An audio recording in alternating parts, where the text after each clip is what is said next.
Australia study visa की बात करें तो बात करेंगे स्पेशली हम जुलाई इनटेक को लेकर। बहुत सारे सवाल स्टूडेंट्स के हैं कि कौन सी यूनिवर्सिटीज़ में हम अप्लाई करें जहां पर हमें पॉजिटिव रिजल्ट मिल सके, क्योंकि आजकल अगर हम स्पेशली बात कर लें पंजाब हरियाणा स्टूडेंट्स की, उनके सवाल ढेर सारे हैं कि क्या हर यूनिवर्सिटी में हमें पॉजिटिव रिजल्ट की उम्मीद हो सकती है। तो स्पेशली आज हम यूनिवर्सिटीज़ पर ही फोकस करते हुए आपके साथ इन्फॉर्मेशन शेयर करेंगे कि कहाँ पर ज़्यादा वीज़ा लगने की संभावना है और उसके पीछे का रीज़न भी आपको समझाएंगे ताकि आप टेक्निकली हर चीज को, हर बात को समझ सकें। स्वागत है आप सभी का, मैं हूं हरजोत कौर। डिटेल में ये पूरी इंफॉर्मेशन आपके साथ शेयर करेंगे स्टडीज केयर अब्रॉड चंडीगढ़ के ब्रांच हेड अनीता पंडराल जी हमारे साथ हैं। बहुत बहुत स्वागत है जी। नमस्कार। नमस्कार जी। तो अनीता जी जरूर बताइए, ऑस्ट्रेलिया स्टडी वीजा जो है ऑलवेज जो है डिमांड में ही रहता है और अच्छे रिजल्ट्स भी वहां पर हम जरूर देख पा रहे हैं। और अगर बात करें पिछले इनटेक की तो आपकी टीम ने बहुत अच्छा पॉजिटिव रिजल्ट जो है आपका आया है, अच्छे वीजा सक्सेस रेट देखा गया है। तो हम अब जुलाई इनटेक पर आ गए हैं,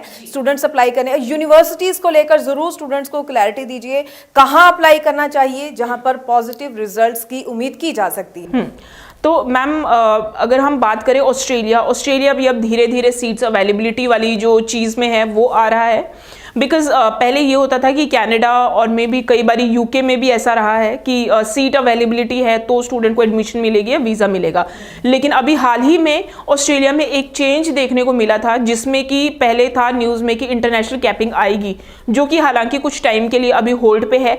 बस ये इंटरनेशनल कैपिंग की वजह से बहुत सारी यूनिवर्सिटीज़ को सीट एलोकेशन हो चुकी थी कि इस पर्टिकुलर यूनिवर्सिटी, मान लो लेट सपोज अगर मैं बात करूँ तो लट्रॉब यूनिवर्सिटी के पास 2000 सीट्स हैं, फेडरेशन के पास 2200 सीट्स है। इस तरह से हर यूनिवर्सिटी को एक जो सीट एलोकेशन है वो दे दी गई थी कि ये पर्टिकुलर यूनिवर्सिटी 200 स्टूडेंट, 2000 स्टूडेंट या 2200 स्टूडेंट्स को रिक्रूट कर सकता है।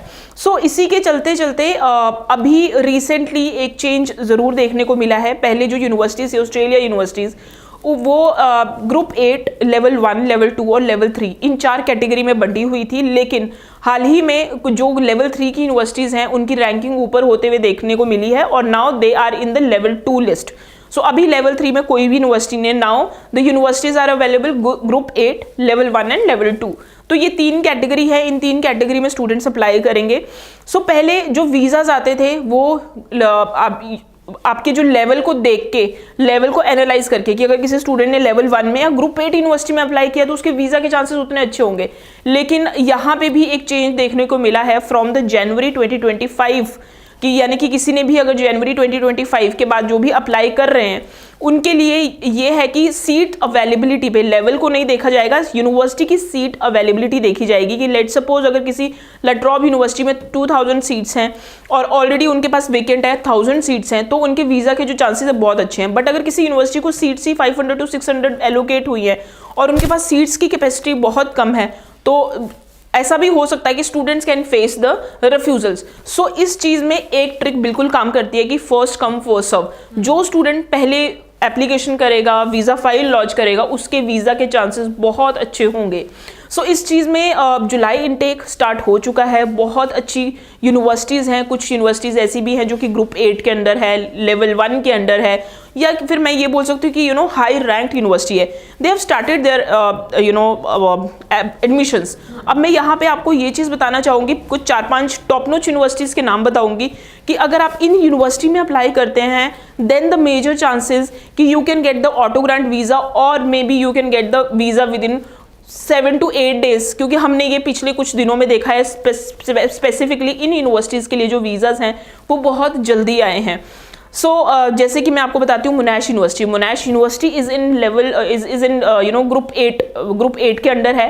तो मोनाश यूनिवर्सिटी का जुलाई इनटेक बिल्कुल अवेलेबल है। अगर किसी भी स्टूडेंट ने अप्लाई करना है दे कैन अप्लाई।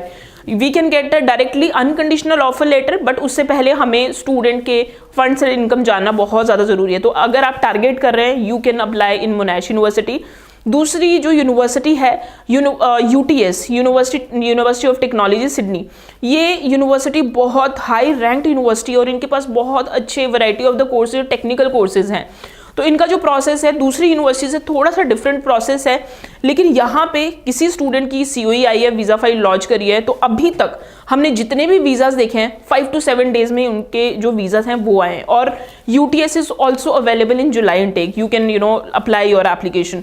उसके बाद है यूनिवर्सिटी ऑफ एडिलेड कॉलेज। तो अगर मैं कुछ स्टूडेंट्स हैं जो कि स्पेसिफिकली कॉलेज को टारगेट करते हैं, क्यों? क्योंकि उनकी जो परसेंटेज है वो थोड़ी सी कम है, या फिर उनके जो आइल्स के स्कोर है वो थोड़े कम है, डायरेक्टली यूनिवर्सिटी को नहीं मीट होते हैं, तो कोई भी रैंडम कॉलेज चूज करने से अच्छा है ऐसे कॉलेजेस चूज किए। यूनिवर्सिटी ऑफ एडिलेड, हर किसी ने उसका नाम सुना है। University of Adelaide is the part of G8।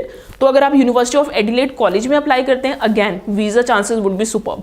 तो इसमें भी आप लोगों के लिए ये है कि जो वीजा चांसेस आपके जो हमें देखने को मिल रहे हैं, students are getting the visa within 15 to 20 days, जहां पे दूसरी यूनिवर्सिटीज के लिए इस टाइम पे 70 to 80 डेज भी लग रहे हैं। तो जुलाई इनटेक स्टार्ट है, you can apply your application. उसके बाद है लट्रॉब यूनिवर्सिटी। लट्रॉब यूनिवर्सिटी में भी जो वीज़ा चांसेस है कंपैरेटिवली, पहले उनके जो GT थी वो थोड़ी सी स्टूडेंट्स नहीं मीट कर पाते थे रिक्वायरमेंट, लेकिन अब यूनिवर्सिटी की तरफ से कुछ चीज़ों के लिए ग्रीन सिग्नल मिल चुका है। Now student can apply their GS भी बहुत सारे स्टूडेंट्स के जल्दी अप्रूव हो रहे हैं, because they want to fill their seat. So ये भी यूनिवर्सिटी जुलाई इनटेक के लिए अवेलेबल है।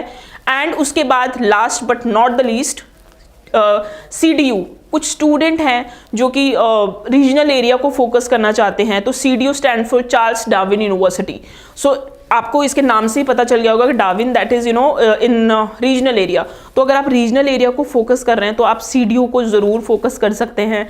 जुलाई इनटेक इनका बिल्कुल ओपन हो चुका है। इनकी रिसेंटली कुछ रिक्वायरमेंट भी चेंज हुई है। पहले ये एग्रीकल्चर की इनकम नहीं लेते थे, now they started accepting the agriculture income.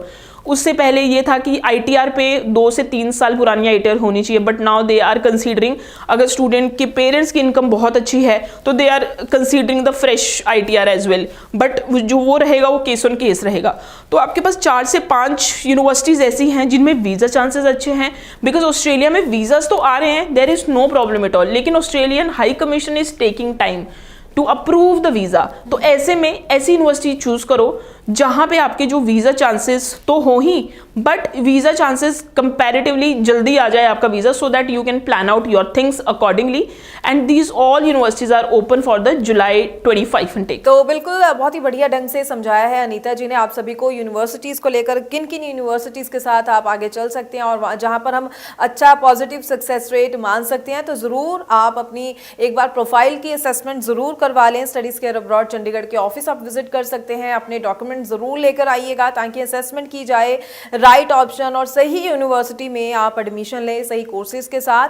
बहुत बहुत थैंक्स अनीता जी, ये पूरी इन्फॉर्मेशन आज आपने स्टूडेंट्स के साथ शेयर की है। बहुत सारे सवाल हमारे पास है यूनिवर्सिटीज़ को लेकर, क्योंकि स्टूडेंट सिलेक्शन नहीं कर पा रहे थे। तो आई होप स्टूडेंट्स को आज की इस वीडियो से बहुत ज़्यादा हेल्प मिलने वाली है। आगे भी हम स्टूडेंट्स के लिए इसी तरह से और इन्फॉर्मेटिव वीडियोज़ लेकर आते रहेंगे। फिलहाल के लिए हमें दीजिए इजाज़त। Thank you so much. Thank you so much.